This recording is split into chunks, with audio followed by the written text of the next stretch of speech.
There is a dark side to every buyer's market that nobody ever talks about. And if you have been waiting for a market shift, this video is an absolute must watch. Now, there are 5 mistakes that buyers make going into a buyer's market. And if you make even one of these, it could actually cost you your entire livelihood. So no, it's not just about prices. It's so much deeper than that. So buckle up, listen closely, because at the end of this video, I have a special treat for you to make sure that you never fall victim to any of these. So let's dive in. Mistake number 1 is not understanding how to measure a buyer's market. Just like we have metrics for like blood pressure, the weight that makes you feel healthy. We have a gas tank that measures how much gas we have left in our car.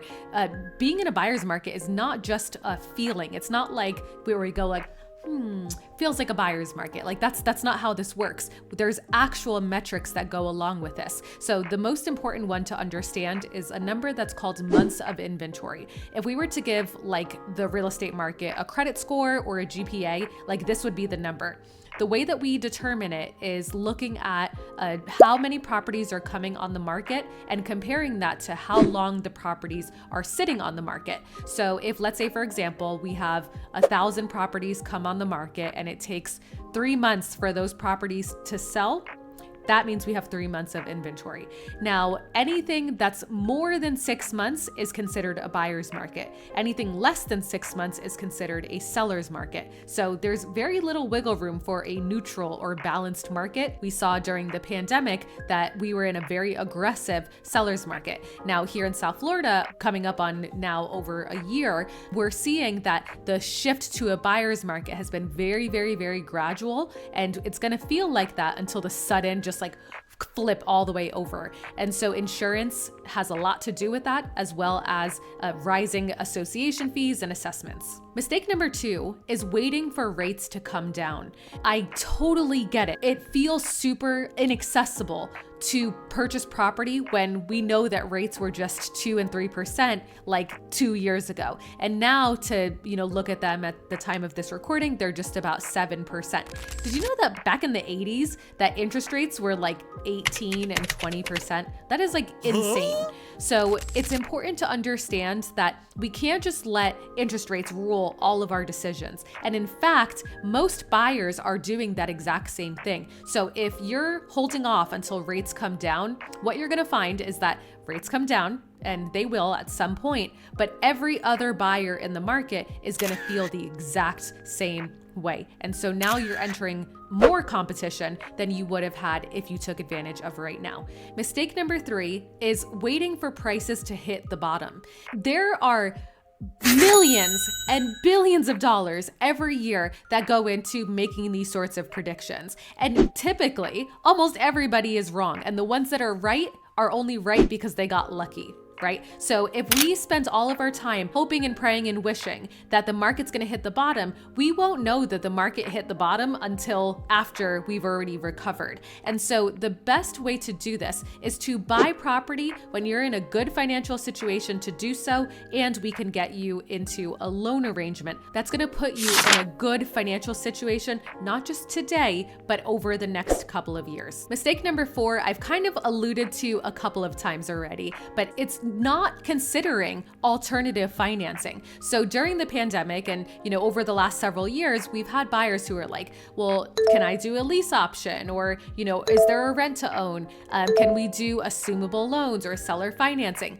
In a market where sellers can get their cash out and get more cash than they even anticipated, typically sellers are going to take the cash and run. But in a market where they can't get their cash out, the cash that they want out of the property, a lot of times sellers are willing to actually consider looking at terms. So looking at ways to do it where they'll get their cash in the long run, but it may mean that they get less now. The caveat to this though, and it's really important that you understand this, is that this is an arrangement typically where the seller is looking for more money over the long term, and that's why they're willing to do this. So don't just jump into this because you're like, oh, I don't need a down payment, and then you just jump in blindly without actually running the numbers numbers and working with an agent who knows how to do these types of transactions. Mistake number 5 is jumping into the process of buying and selling property at the same time without having the proper sort of precautions in place. On the sell side, you may find that it takes a little bit longer for the property to get sold and that there's more concessions that we have to give, and it might be a little bit harder to keep a buyer in the deal rather than when we're in a seller's market.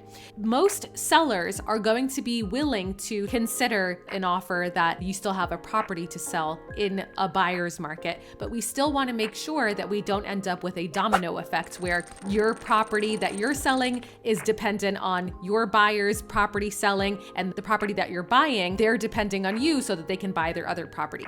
That is just a nightmare waiting to happen. And so understanding how to navigate these situations and negotiate the transaction so that you're not putting yourself in a position that down the line you're going to end up getting screwed over is the ideal situation. Now, the challenges that you'll face when you're buying property in a buyer's market are very different than when you're buying property in a seller's market. And make no mistake, just because it's a buyer's market doesn't mean that there still won't be challenges, right? So with that in mind, we just re-recorded our buyer negotiation workshop to help you understand the entire process from beginning to end and all of the hiccups that you might run into while negotiating your transaction, down into what happens if the appraisal comes in low, what happens if there's things that come up on the inspection and the seller doesn't want to cover the cost of those, or what happens if financing ends up getting really tough and we can't end up closing on the transaction. All of those things you're going to want to be prepared for going into this market rather than being blindsided by them later on. We've had buyers from